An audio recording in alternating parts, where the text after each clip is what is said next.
Marwar bulletin देखने वाले सभी दर्शकों को चंद्रमोहन कल्ला का नमस्कार, राम राम ने खम्मा गणेशा।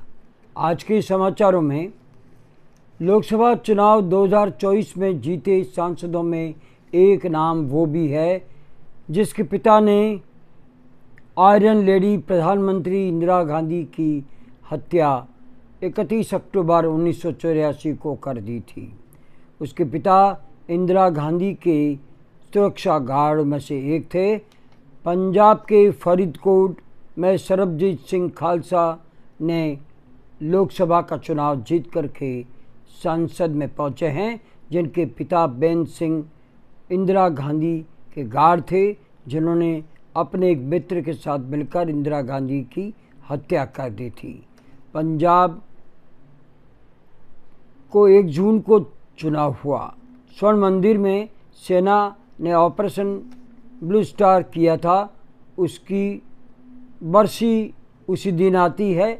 चुनाव आयोग पर सवाल उठ रहा है, ऑपरेशन ब्लू स्टार की बरसी के दिन वहां पर मतदान क्यों करवाया गया। ये सोचनीय प्रश्न है। जिस दिन इंदिरा गांधी के निर्देश पर ब्लू स्टार ऑपरेशन हुआ था, उसी दिन वहाँ पर चुनाव होना संदेहास्पद है। मतदान वहाँ पर 1 जून को हुआ, 4 जून को परिणाम आया था, और जब परिणाम आया तो बीजेपी बहुमत के पीछे थी, तो निर्दलियों पर नज़र गड़ी हुई थी। पंजाब से 2 ऐसे निर्दलीय उम्मीदवार चुनाव जीत गए जिनकी पृष्ठभूमि हैरत भरी थी। ऐसे लोगों पर पंजाब के लोगों ने भरोसा जता दिया। सरबजीत सिंह खालसा चुनाव जीते, जिनके पिता बेन सिंह ने इंदिरा गांधी की हत्या की थी। दूसरे खंडूशाम में चुनाव जीते अमृतपाल, ये भी जेल में बंद है और निर्दलीय चुनाव जीते हैं। ये भी अतिवादी गतिविधियों के कारण से जाने जाते हैं और इसी कारण से जेल में बंद है। जेल में रहते उन्होंने चुनाव लड़ा और चुनाव जीत गए। सोचनी है कि इन दोनों को जीत कैसे मिली, कैसे पंजाब ने इंदिरा गांधी के हत्यारे के बेटे को सांसद बना दिया। ये दूसरी बार है जब बेन सिंह की पत्नी भी सांसद बन चुकी है। बेन सिंह के पिता भी सांसद रह चुके हैं। दूसरे बेन सिंह जो पंजाब के मुख्यमंत्री थे और आतंकवाद के विरुद्ध लड़े थे, जिन्होंने लड़ाई लड़ी थी और उनकी भी हत्या कर दी गई, जिनके पोते रणबीर सिंह बिट्टू को पंजाब की जनता ने चुनाव हरा दिया। एक तरफ प्रधानमंत्री रही इंदिरा गांधी की हत्या करने वाले बेन सिंह के बेटे को चुनाव जिता दिया जाता है, तो दूसरी ओर पंजाब में आतंकवाद से लड़ने वाले मुख्यमंत्री के बेटे को चुनाव हरवा दिया जाता है। लेकिन नरेंद्र मोदी ने बिट्टू को केंद्रीय मंत्रिमंडल में शामिल किया था। बात करते हैं सरबजीत सिंह खालसा की। देखिए, जब इंदिरा गांधी की 31 अक्टूबर 1984 को हत्या हुई थी, इससे पहले क्या हुआ था। पंजाब में आतंकवाद चरम पर था। स्वर्ण मंदिर खालिस्तानियों का अड्डा बन चुका था। इस मूवमेंट में लीड कर रहे जनरल सिंह भिंडरवाला, जो भारतीय संप्रभुता के लिए खतरा बन चुके थे।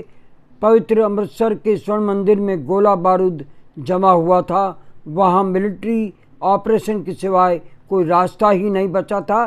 तब प्रधानमंत्री इंदिरा गांधी ने ऑपरेशन ब्लू स्टार के आदेश जारी कर दिए।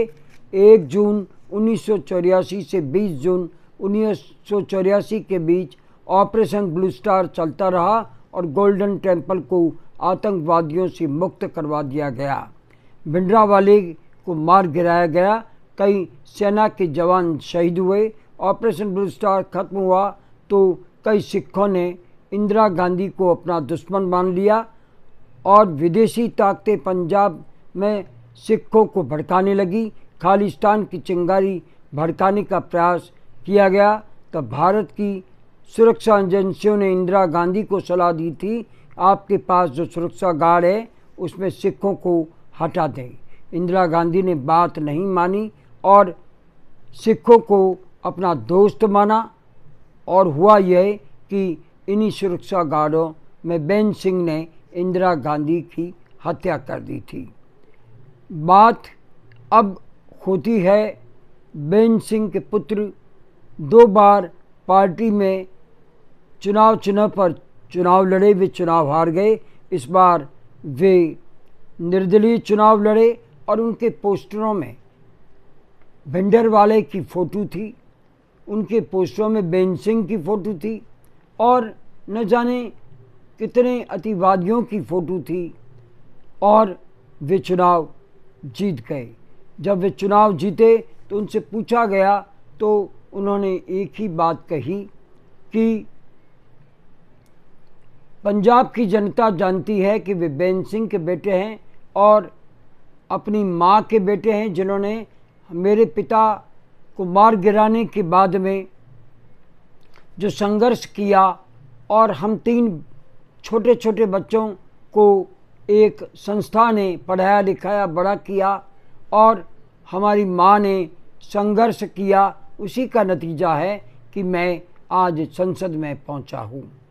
बहरहाल पंजाब की जनता ने 2 ऐसे नेताओं को सांसद बनाया है। एक इंदिरा गांधी की हत्यारे बेन सिंह का बेटा है तो दूसरा अतिवादी खालिस्तान जिंदाबाद का नारा लगाने वाला है। पंजाब की जनता आखिर क्या चाहती है? ये खतरे की घंटी है, लेकिन भारत का संविधान कहता है कि संसद में चुनाव लड़ने के लिए अगर उस पर कोई आरोप नहीं है, अगर उस पर कोई इल्ज़ाम नहीं है, कोई क्रिमिनल केस नहीं है, तो वो चुनाव लड़ सकता है। तो फिर जेल में बंद उस नेता को कैसे चुनाव लड़ने दिया गया जो अतिवाद के कारण से जेल में बंद है? प्रश्न ये उठता है कि बेन सिंह, जिन्होंने आयरन लेडी इंदिरा गांधी की हत्या कर दी थी, उनके बेटे को बार बार चुनाव लड़ने की इजाज़त कैसे दी जाती है? क्योंकि भारत का संविधान मजबूत है और अगर बेन सिंह का बेटा क्रिमिनल नहीं है तो चुनाव लड़ सकता है और इसीलिए वो सांसद पहुंचे हैं। बहरहाल आज इतना ही। अगला समाचार बुलेटिन लेकर फिर हाजिर होंगे और इजाज़त लेने से पहले हम जानना चाहते हैं कि आपको ये चैनल कैसा लगता है। अगर आपको ये चैनल पसंद है तो इसे सब्सक्राइब करें, लाइक करें, शेयर करें और इस चैनल को बढ़ावा दें। अब हमें आज्ञा दीजिए। नमस्कार, जय हिंद, शुभ रात्रि, शब्बा खैर, जय जय भारती।